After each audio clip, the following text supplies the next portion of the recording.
सीतापुर के महोली इलाके में आतंक का पर्याय बना बाघ आखिरकार फिर से एक युवक को निवाला बना डाला और अब 2 लोगों को बाघ इस इलाके में अब तक शिकार कर चुका है।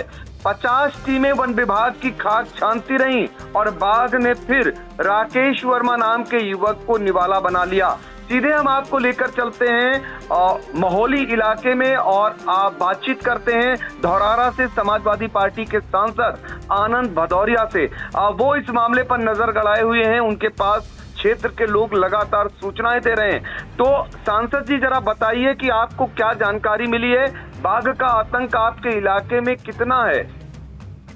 पंकज जी, बहुत दुर्भाग्यपूर्ण घटना है। अभी तत्काल 10 मिनट पहले की बात है कि बसारा से हमारे कार्यकर्ताओं ने सूचना दी कि सुबह राकेश वर्मा गन्ने में खेत में अपने गए थे चारा लेने के लिए, और जब उनका अभी तक वापस नहीं आए तो घर वालों को चिंता हुई और वो सारे लोग गए देखने के लिए। तो उनकी आंखों के सामने बाघ उनको खींच करके ले जा रहा था, जैसा कि प्रत्यक्षदर्शियों ने बताया।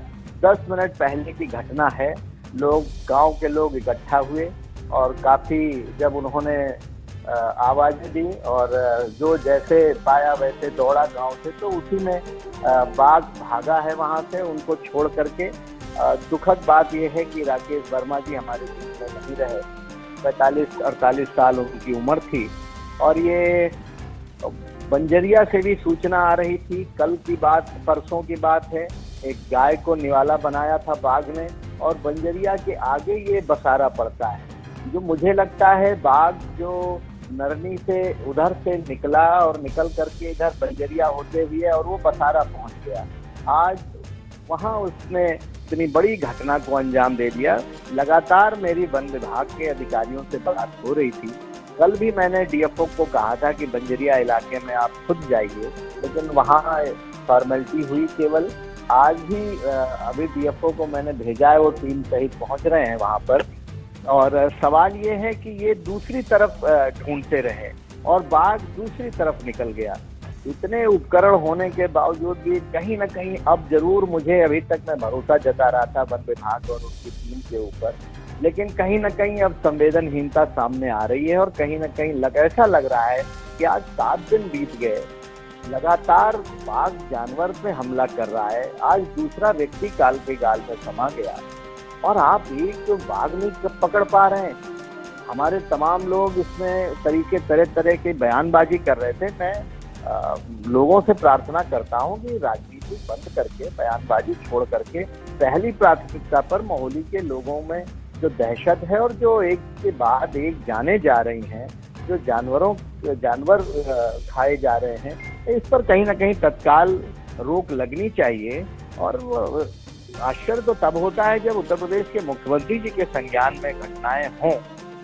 हालांकि हमारे क्षेत्र में ये अब 7वीं घटना हो गई धौरहरा लोकसभा क्षेत्र में, लेकिन आज लगातार घटना महोली क्षेत्र में दूसरी हो गई, 7 दिन के अंदर हो गई। और उसके बाद भी कहीं ना कहीं अब मुझे लगता है कि जरूर हम लोगों को सवाल उठाना पड़ेगा और हम सबको मिल करके इस दिशा में कोई ठोस पहल करनी पड़ेगी। बिल्कुल ठोस पहल करनी पड़ेगी। आनंद भदौरिया जी, 7वें दिन में ये दूसरी घटना है जब बाघ ने दूसरे युवक को निवाला बनाया है। ये बसारा गांव है। यहाँ के राकेश वर्मा गन्ने के खेत में चारा लेने गए थे घर के परिवार के लोगों के सामने, और इस प्रकार की वारदात बाघ अंजाम देता है और उनकी जान ले लेता है। वन विभाग की 50 से ज्यादा सदस्यों की टीमें वहां पर लगी हुई थी। तमाम दावे किए जा रहे थे, तमाम बातें की जा रही थी और फिर एक बार बाघ ने निवाला बना दिया एक किसान और। तो ऐसे चल के अब कितने किसानों को निवाला बनाएंगे? सांसद आनंद भदौरिया जी, मेरा सवाल ये है, आप इस मामले को सदन तक लेकर गए थे। ये बताइए कि महोली इलाके में एक बार बातें उठ रही हैं कि आखिर कितने बाघ, एक महोली में जहां नरनी के पास बाघ हमला करता है, बंजरिया के पास हमला करता है और आगे चलकर इमलिया सुल्तानपुर के एक और गांव में बाघ नील गाय को खा जाता है। तो ये सवाल उठते हैं, आपके पास भी तमाम सूचनाएं आ रही होंगी, कितने आखिर बाघ हैं? पंकज जी, मैं इस बात को जब से मैं सांसद चुना गया हूँ, लगातार मैं इस बात को हर एक मंच पर उठा रहा हूँ। हर जगह पत्राचार कर रहा हूँ, क्योंकि ये 7वीं घटना हो गई हमारे क्षेत्र की। 3 मोहम्मदी इलाके में, 2 मोहम्मदी में जाने चली गई, 3 धौरहरा में जाने चली गई, अब दूसरी ये 2 महोली में जाने चली गई। अब ये 7वीं घटना हो गई। लगातार व्यक्ति कई घायल भी हुए हैं, कई जानवर शिकार हुए हैं। मैंने सदन में 1 साल पहले उठाया था, वन मंत्री, केंद्रीय वन मंत्री जी से मिला था, और एक के फलस्वरूप दुधवा में बैठक भी हुई, लेकिन वो भी बैठक कागजी साबित हो रही। कागज पे तो बड़ी अच्छी अच्छी योजनाएं हम लोग बना ले रहे हैं, सरकारें बना ले रही हैं, लेकिन धरातल पर उतरती नहीं दिख रही हैं। मुझे याद है एक बार मोहम्मदी के अटवा पिपरिया इलाके में, उसी गांव में मैं मौजूद था। रात्रि का समय होने वाला था, सूर्यास्त हो गया था, और तब तक सूचना मिली कि खेत पर गए किसान पर बाघ ने हमला कर दिया है। मैं उसी अवस्था में, हम जितने लोग थे सब लोग खेत पे पहुंच गए, और बाघ तो हम लोगों को नहीं दिखा, लेकिन वो किसान को काल के गाल में बाघ ने समा लिया था, और समा गया था किसान, और हमारे सामने वहीं हम लोग बैठ गए। और आपको बताएं कि रात 10 बजे तक सारे अधिकारी, सारे जिम्मेदार लोग मौके पर आए, ट्रिकुलाइजेशन की इजाजत दी, और सौभाग्य से दूसरे दिन वो बाघ पकड़ा गया। लेकिन कहीं ना कहीं हमारे मोहली इलाके का दुर्भाग्य है। और मैं जब दुधवा में मीटिंग हो रही थी तो तमाम विचार आए। मैंने कहा कि ये नहीं है कि रास्ता भटक करके जंगल से बाघ, ये तेंदुए, या जिसको हम लोग बोलचाल की भाषा में कुछ भी कह लें, शेर कोई कहता है, कोई बाघ कहता है, कोई तेंदुआ कहता है, कोई पैंथर कहता है, कोई टाइगर कहता है। लेकिन जो ये हमारे इलाके में, जैसे अभी धौरहरा में एक पैंथर से लड़ गया था, वो सफेद और काली चित्तीदार होती है। ये जो बाघ है, ये पीला और इसकी काली चित्तियां, इसके काली रेखाएं इसके शरीर पर पड़ी होती हैं। तो ये दुधवा में उन्होंने कहा भटक करके चले जाते हैं। ये भटक करके नहीं गए हैं, ये जो वहां से निकल करके आए हैं, ये गन्ने को अपना दूसरा घर इन्होंने बना लिया है। जंगल जैसा इनको गन्ने में मिल जाता है, कहीं ना कहीं इनको एक वैकल्पिक घर मिल जाता है। और इस इलाके में नदियां हैं, पानी पीने की व्यवस्था है, जंगल झाड़ी भी है, तो उस इलाके से मिला करके यहाँ इन्होंने घर बना लिया है, सालों से घर बना लिया है, और यहाँ ब्रीडिंग भी हो गई है, उनके बच्चे भी हो गए। इसलिए ये कहना अभी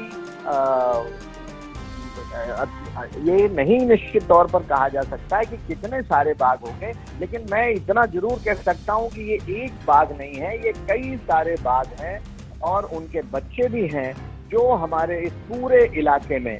और अभी हरगांव विधानसभा छोड़ दें तो अटवा पिपरिया मोहम्मदी के पूरे इलाके में, इधर पाल्हापुर से लगा हुआ कस्ता के इलाके में, वहीं से ये रेंज शुरू हो जाती है नन्ही और होते हुए, और ये अब यहाँ तक कल जब हम इस बात को कह रहे थे, मैंने डीएफओ से कल कहा और जिम्मेदार अधिकारियों से कहा कि बंजरिया में है बाघ।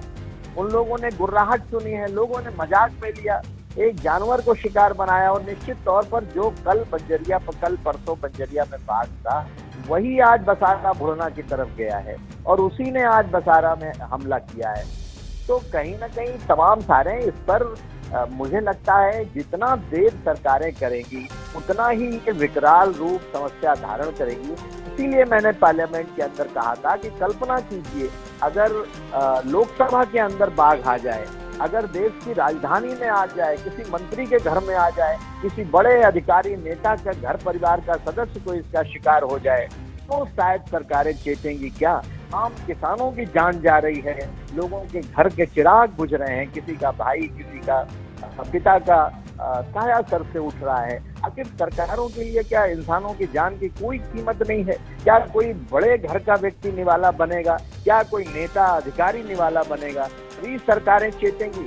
मुझे लगता है सरकारों को और हम जनप्रतिनिधियों को लफबाजियां छोड़ करके, हमें बेकार की बातें छोड़ करके, राजनीतिक बातें छोड़ करके, ये निश्चित रूप से चिंता का विषय है, और इस पर सरकार को गंभीरता से ध्यान देकर के, अधिकारियों को भी इसको पहली प्राथमिकता लेकर के इस समस्या के तत्काल निवारण की पूरी कार्ययोजना बनानी चाहिए। बिल्कुल पूरी कार्य योजना बनानी चाहिए। बड़ा सवाल खड़ा कर दिया है धौरारा से सांसद आनंद भदौरिया ने कि यही बाघ अगर आबादी के बीच में आ जाता, मंत्री के घर के पास आ जाता, अधिकारियों के आवास के आसपास आ जाता, तो फिर क्या देरी होती इतनी? आखिर ये देरी क्यों हो रही है? उन्होंने धौरारा इलाके में अब तक 7 घटी घटनाओं का उल्लेख किया और महोली इलाके में 7वें दिन के अंदर ये दूसरी बड़ी वारदात। अब बसारा में बाघ ने निवाला बनाया है राकेश वर्मा को और मौके पर पहुंच रहे हैं समाजवादी पार्टी के पूर्व विधायक और समाजवादी पार्टी के राष्ट्रीय सचिव अनूप गुप्ता। तो बड़ा सवाल सांसद की ओर से उठाया गया है और ये कहा गया है कि सरकार आखिर देरी क्यों कर रही है? क्या आतंक इतना बढ़ जाए, लोगों की जानें लगातार जाती रहें, फिर भी वन विभाग बाघ को न पकड़ सके? कहीं न कहीं ये विफलता है और यही कारण है जब ग्रामीण लोग सूचनाएं देते हैं कि बाघ उनके इलाके में देखा गया तो मजाक बनाया जाता है और वो मजाक सामने जब घटना के रूप में आता है तो फिर उसके बाद वन विभाग कार्रवाई करने में जुटता है। तो सांसद जी, आपने आई इंडिया से जुड़कर बहुत अहम जानकारी दी, आपका बहुत बहुत शुक्रिया। बहुत बहुत धन्यवाद पंकज जी। और आप भी एक मुहिम चलाइए इसके खिलाफ। बिल्कुल, अवश्य। और लगातार आप लोग भी जागृत करिए। बिल्कुल बिल्कुल, मेरी लगातार आई इंडिया लगातार आप देख रहे होंगे सबसे बड़ी कवरेज। मैं अभी राजधानी एक मीटिंग में हूँ, मैं भी यहाँ से तत्काल निकल रहा हूँ। मुझे लगता है शाम तक मैं भी बसारा पहुँच जाऊंगा। चलिए, बहुत बहुत आभार आपका।